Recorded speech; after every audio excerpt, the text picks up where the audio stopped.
April மாதம் முழுவதும் கர்த்தர் நம்மை கண்மணி போல பாதுகாத்து நம்மை போஷித்து வழிநடத்தி நம்முடைய தேவைகள் எல்லாம் சந்தித்து எல்லா ஆபத்துகளுக்கும் கர்த்தர் நம்மை விலக்கி பாதுகாத்திருக்கிறார். அவருக்கே மகிமை உண்டாகட்டும். இந்த மே மாதம் கர்த்தர் நமக்கு கொடுக்கிற வார்த்தை என்ன தெரியுமா?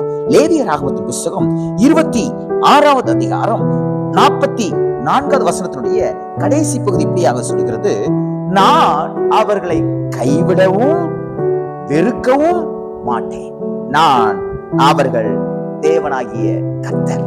இஸ்ரவேல் ஜனங்களுக்கு மோசே மூலமாக சொல்லப்பட்ட வார்த்தையை தான் நான் உங்களுக்காக இப்பொழுது வாசித்தேன். எனக்கு அன்பான தேடு பிள்ளைகளே, மே மாதத்திலே மனிதர்கள் உங்களை கைவிட்டிருக்கலாம்.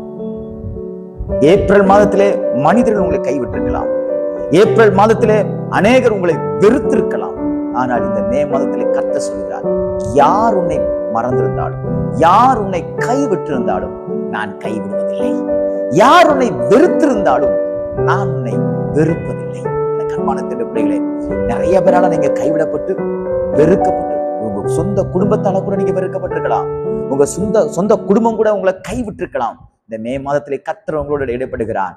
நான் உன்னை வெறுக்கவும் மாட்டேன், நான் உன்னை கைவிடவும் மாட்டேன். காரணம் என்ன தெரியுமா? நான் தான் உன் தேவனாகிய கர்த்தர். நான் உன்னுடைய தெய்வமாக இருக்கிறபடினாலே, நான் உன் தகப்பனாக இருக்கிறபடினாலே, நான் உன்னை ஒருபோதும் கைவிடவும் மாட்டேன், வெறுக்கவும் மாட்டேன். விசுவாசிக்கிறீங்களா? இந்த மே மாதத்துல யாரு கைவிட்டாலும் நீங்க பயப்படாதீங்க, தேவன் உங்களை கைவிட மாட்டான். இந்த மே மாதத்துல யாரு உங்களை வெறுத்தாலும் நீங்க அதை பத்தி கவலைப்படாதீங்க, கர்த்தர் உங்களை வெறுக்க மாட்டார். காரணம், அவர் நம்முடைய தேவன். அவர் மரண பரியந்தமும் நம்மை நடத்துவார்.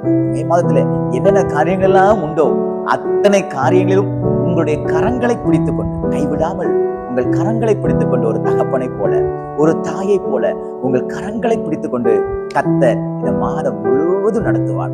மாதத்துல நீங்க எங்கெங்கெல்லாம் போகிறீர்களோ, என்னென்ன காரியங்கள் எல்லாம் உண்டோ அத்தனை காரியங்களிலும் அவர் உங்கள் கரங்களை பிடித்திருப்பதை நீங்கள் பார்க்க முடியும். இரண்டாவது, உங்களை அவர் வெறுக்கவே மாட்டார்.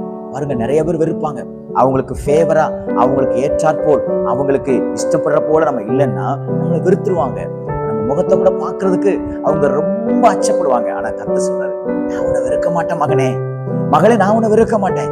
இந்த ஏப்ரல் மாதத்துல யாரெல்லாம் உங்களை வெறுத்தார்களோ அதையெல்லாம் கர்த்தர் மாற்றி போட்டு நேசிக்கிற உள்ளங்களை கர்த்தர் தருவார். இந்த மாதம் முழுவதும், இந்த மே மாதம் முழுவதும் அவர் உங்களை வெறுக்காதத நீங்க பார்க்க முடியும். உங்களை வெறுக்காம அவர் உங்களை எவ்வளவு நேசிக்கிறார் என்பதை அநேக அற்புதங்களை செய்து இந்த நாளிலே அவர் மகிமைப்படுத்துவாராக. இந்த மாதம் முழுவதும் அவர் உங்களை வெறுக்காமல் உங்கள் கரங்களை பிடித்துக் கொண்டு உங்களை நேசிக்கிறதை நீங்களும் பார்ப்பீர்கள், தேசமும் காணும். இந்த மாதம் உங்களுக்கு ஒரு ஆசீர்வாதமான மாதமாக தேவன் மாற்றி கொடுப்பாராக. God bless you.